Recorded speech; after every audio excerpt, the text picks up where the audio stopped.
What's happening in Adventureland? I'm here in my house and I'm about to fix my dryer for the 30th time. I'm thrifty and so I don't want to buy a brand new dryer when I can fix this one for 40 bucks. I bought the kit on Amazon. It's super easy to do. It really isn't difficult. That's why I wanted to show you how to do it. Let me show you the model. It's a Maytag Centennial. And on Amazon, I bought this kit. So this kit comes with all the resistors and the heating element that's needed to swap it out. It's 40 bucks, super easy to do, so I'm gonna show you while I do it. All right, so first thing, obviously you wanna pull it out of the laundry room because you gotta work on it. So it's unplugged. We're gonna take all of these screws out. All right, so for my dryer, these are 1/4 inch.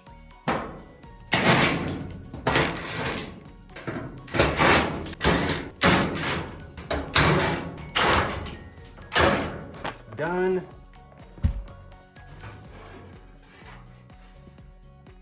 Okay, so when you're taking these pieces off, you want to be sure that you remember which wire plugs into which one. Like this one's got a red stripe, or it's actually a red wire with a white stripe. This is just a red wire, so I would just memorize, right? Obviously, white on top, solid red on the bottom. And the thing is like, I don't know which piece exactly is broken, and it really doesn't matter because I bought a kit that replaces all of it. I have purchased these kits before where I just swap out one of the fuses, or I swap out one of the sensors, and I decided like enough of that, just swap out everything every time I gotta do this, which is literally every 18 months. Find the matching sensor, and that's it, identical, done. Put that over there because I don't know if it's good or not. This one down here is a little different. A lot of times what I'll do too is I'll take a photograph of this before I take it apart, but I'll put this one down since that was the bottom one. This one's obviously the top one then. I'll just make sure that I pay attention here that the bottom one plugged into the closest one to me, and then the other one was in the center.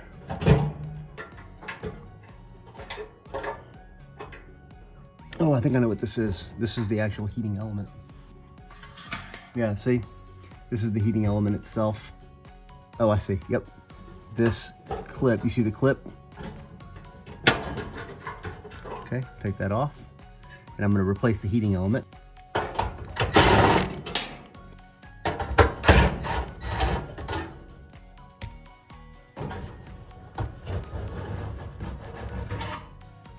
Yeah, and there's my problem. It's probably this right here. These two touched and arced off or whatever, and toast. Okay. See how they're not supposed to be touching. All right, so this new piece here, this just slides right inside of that little hole. I started realizing a long time ago, like I fix so many things, I might as well just record it. Somebody else might get some use out of it, so it's just slightly off. And be careful not to break this off of here. I'll gently bend this out, or in actually. There we go. Perfect. All right, so now we'll just reinstall it.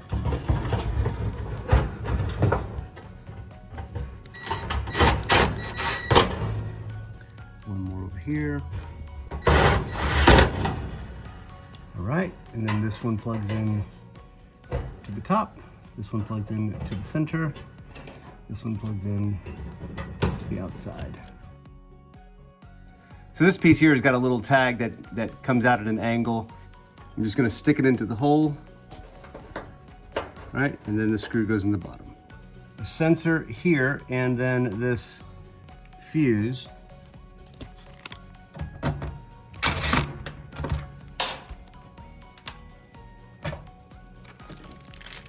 What I'll do so that I don't have to remember, take this fuse out and just take the wires off and plug them right in.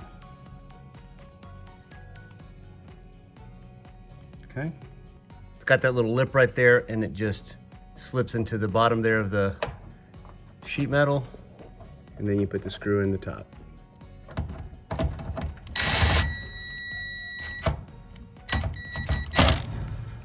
Careful, don't break it.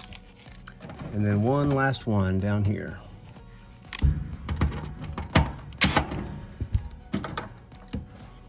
All right.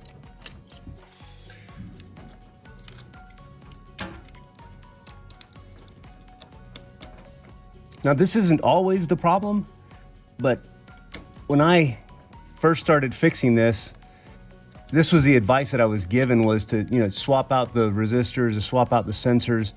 And I would buy like one sensor at a time, and finally realized, like, just buy the whole kit, swap the whole thing.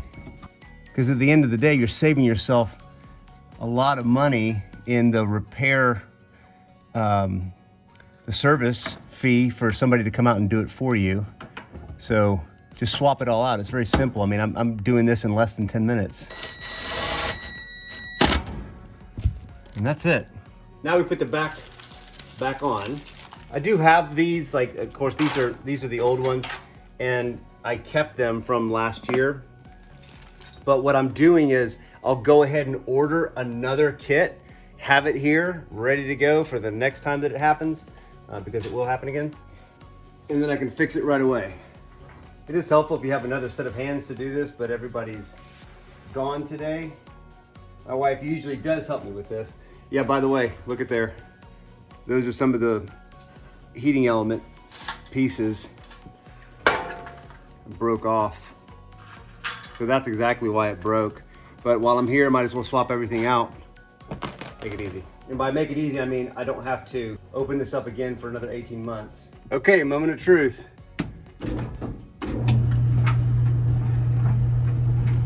Give it a second. And we'll open it up and see if it's heating. There's all my clothes from last night. That was not drying. Yep, I feel heat. So when you go on Amazon to look for your kit, you're gonna wanna go to your dryer, open the door up. It should be right here. This particular model number for Maytag is M02246-421. And then I looked up the entire kit, which is the heating element, the resistors, and the temperature sensors. And it's just more economical for me to just swap everything at one time than to try to determine which piece is messed up. It's only 40 bucks and it's an easy fix. You can do anything you put your mind to. Use YouTube. That's how I learned how to do this. And there's plenty of videos out there, including this one, right, that shows you how to do stuff like this and even how to troubleshoot it if you want to go down that route. But I think it's just easier to do it all at one time. I hope you learned something cool today. Hit that like and subscribe button for me. It helps out. I greatly appreciate that. And remember, whatever you do today, stay adventurous, my friends. Later.